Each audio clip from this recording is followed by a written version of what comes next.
On this stage now, Carina Lopes. She's from the company CityMart. And I came across their company first when I heard a talk about how they tried to have this project for blind people where they wanted to invent something that made the city better for blind people. And they had two cities doing it at the same time with different results. And there's a big investment in these kinds of innovations. And her project and her company tried to make it better, to connect cities globally, to help them phrase the problems that they have and come up with innovations together and invest with them together. But she's much better at telling you about that. So I'm just going to hand her over, and she brought lovely examples to show us how we can all, the cities can come together and work together on innovations for people with special needs. Thank you that you're here. Thank you. Is the micro ready? Hi. Can you hear me? Yeah, it's working. So first of all, I would like to say thank you so much for the invitation, and it's a pleasure for us to be with all of you. Can you get the PowerPoint starting? Sorry. No, it's okay. Okay, so today I'll start this presentation by asking you, can city governments transform lives? And let's start by thinking about governments and what governments can do to change our lives. And the power they have to change our lives, it's incredible. Because if you think that it's at local level that most of transformative solutions that really have an impact in your life take place, it makes a huge difference. And it's also because around the world there are over 557,000 cities. But let's step a little bit back again. So many people's expectations about government is actually that they fail in delivering the services that you expect. So for example, Ben, also known as Plan B, a British singer, he says that the government completely failed him as a child when he lived in a council estate in London. And that it was other people, other organizations, not-for-profit organizations, that really made a change in his life. So the problem we want to highlight here is that it is at this level of cities and local governments that we are receiving the solutions and services that can transform our lives. So as I said, there are 557,000 cities around the world. And the potential is great because we're talking about a single budget of over $4.5 trillion annually. This is 10% of the worldwide GDP, that we're talking about the budget that is allocated for solutions that will change your life locally. So I'll tell you the two stories that Stephanie already started introducing. In 2011, Minnesota allocated $4.5 million to a project which was basically to allow traffic lights to speak.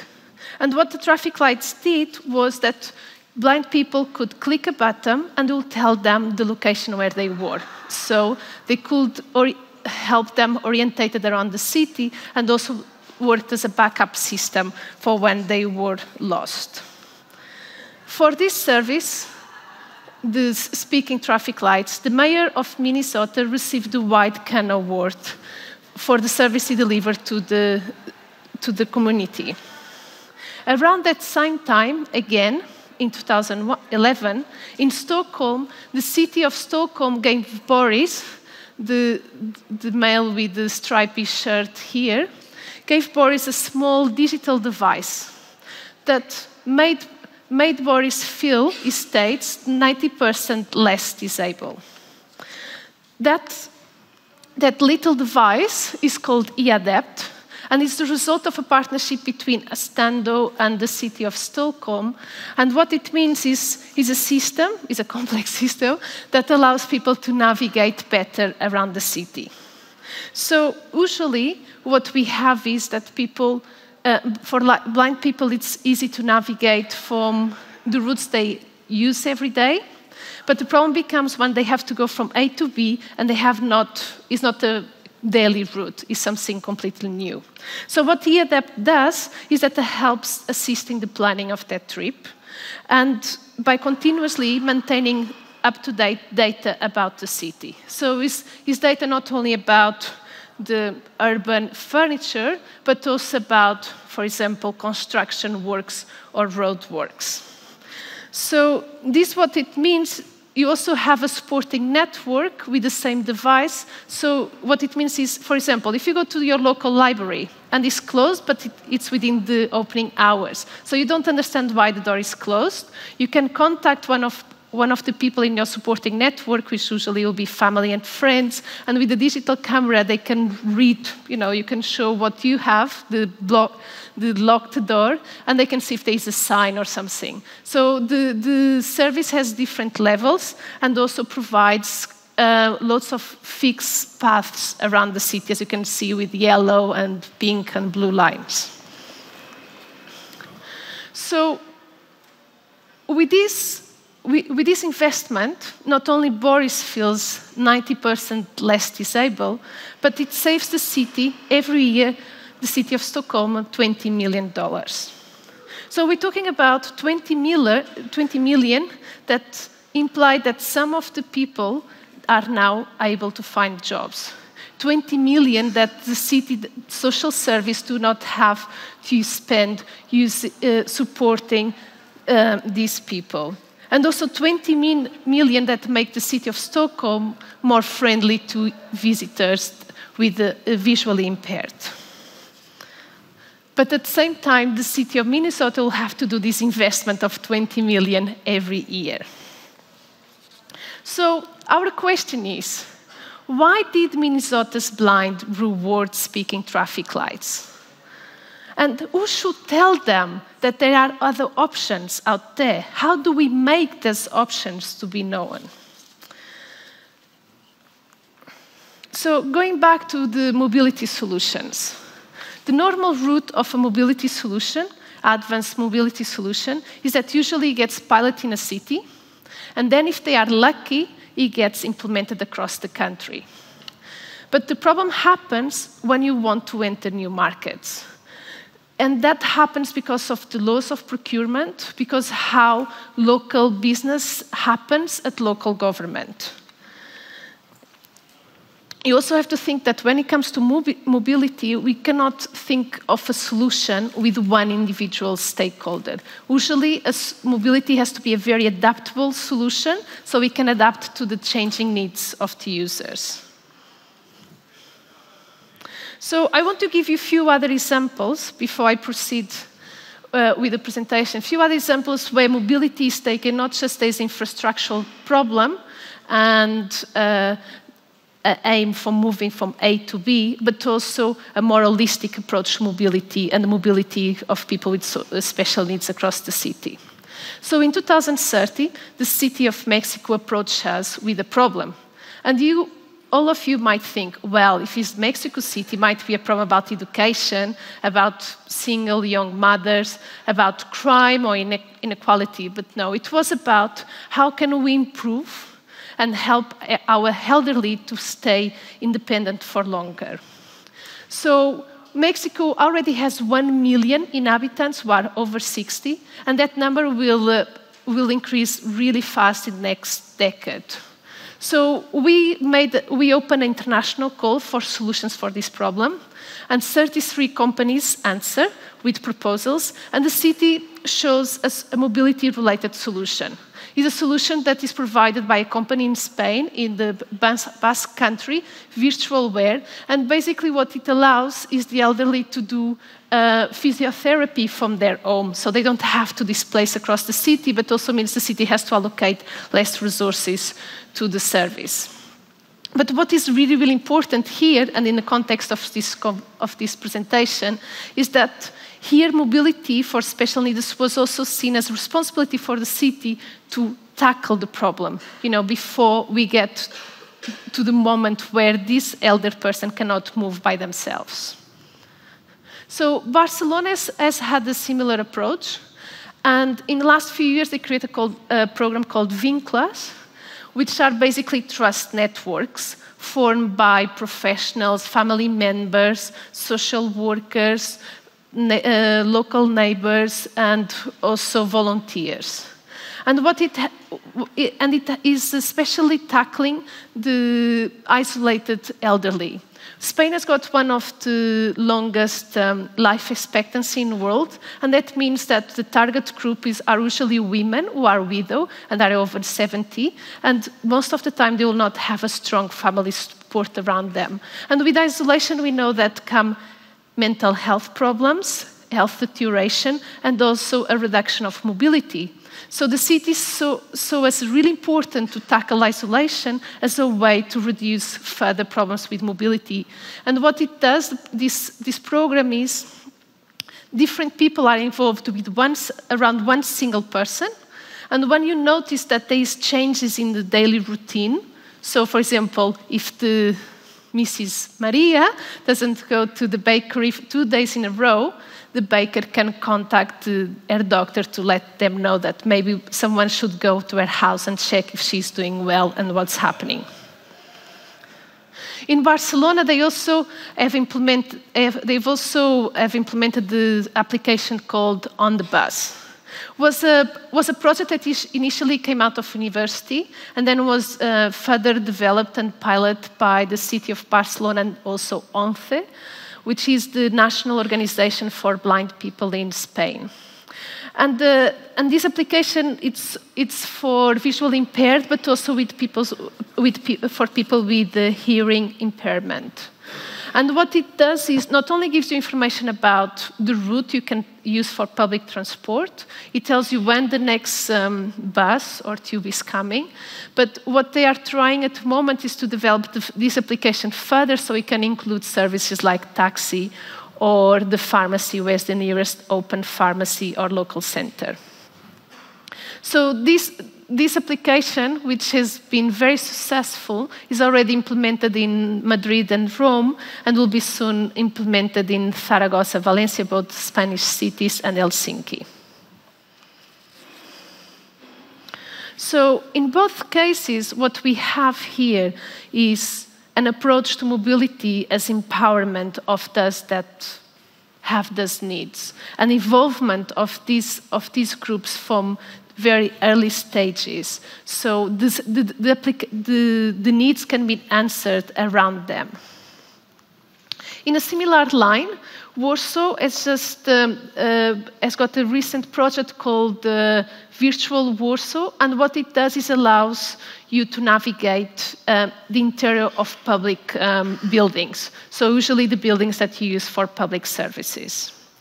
And this same solution they've applied for the Bloomberg's Mayor Challenge, and this has been nominated one of the 21 European cities finalists, and they are working now towards a prize of $5 million, and that prize will help the winner application to be further developed and also to spread to other cities, because that's the main aim of the Mayor's Challenge, is that transformative solutions can be spread to other cities. So this application allows blind and hearing impaired people to navigate around the public buildings, but also, they can get their tickets, so they can queue, and they can find the right person to deal with their question. The aim of the mayor of Warsaw is to actually expand this service to all outdoors areas of Warsaw, so it can benefit all local residents, but also tourists. But I want to go back to our initial question. Can local government change your lives? And if we have these amazing solutions that have an impact on people's lives, why are they not implemented everywhere? Why can't you find these same solutions in Berlin, for example? So I'll give you a very specific example of difficulties we find at level of local government. We call it the killer application, the bike shared system. Everyone can recognize this solution, but if you think that in the last 20 years, it was only implemented in 600 cities, and your first thought is going to be, that's a lot of cities, but it's not. We're talking about 0.1% of the market share. In any other area, you will celebrate that as a success. But this is how we celebrate success in cities, 0.1% of implementation. So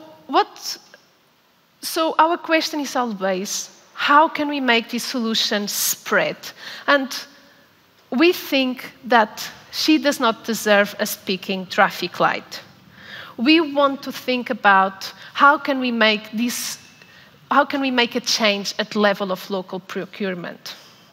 And anyone that knows the context of city government will tell you, oh, that's impossible. You know, there's procurement, there's the way local business happens, there are the regulations, they are very strict. But that's the biggest myth.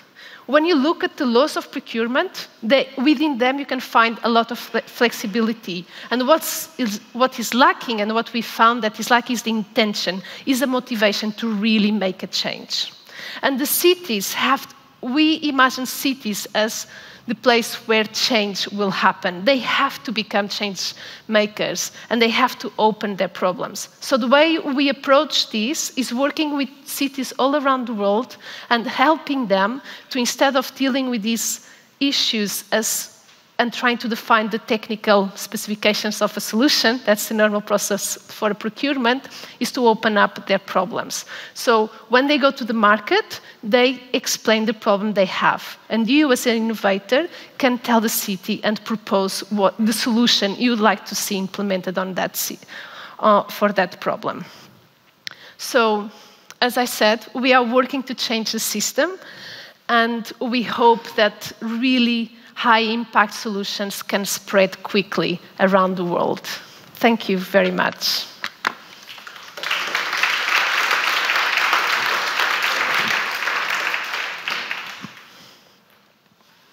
Are there any questions?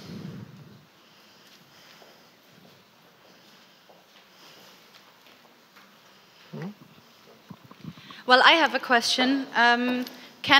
Is it just for the cities? Because we just heard from people here that they experience this every day and that it's part of their lives and that they have good ideas how to solve the things that are happening to them or that they need in their lives. Can I go to your website and as a person who has an idea, just give that to a city? Well, I would like to say yes, but the reality is not like that. So we do have a website, a platform where you can put your solution. It's the largest catalog of urban solutions in the world, but that will not mean that the city will implement that solution. We find that there's a long process of talking. You as a citizen should approach your local city. And then we can support them to open up their process and help to open up the market. As I told you before, we just launched last week in Barcelona a very innovative procurement process where the city, instead of trying to solve 6 urban challenges by procuring technical specifications, they are opening up the problems. So they are asking the world, what is your idea? How can you solve this problem? And then they'll go through the process of choosing the ideas, and they'll get to the procurement stage, but it's just a completely new way of dealing with urban problems. So I don't think there is an easy way to do it, but we're trying to get there.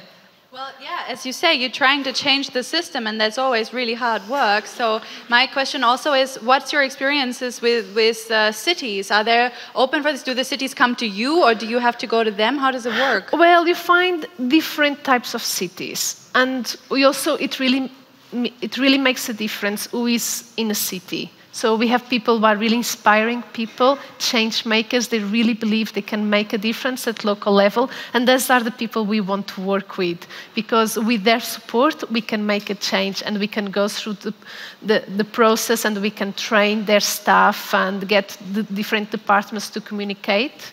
But otherwise, it's not easy. Well, thank you that you're trying it anyways. I guess it's on us to sort of find those makers and shifters in our local communities and point them in your direction to help your process. Thank you very much for joining us today. Thank you.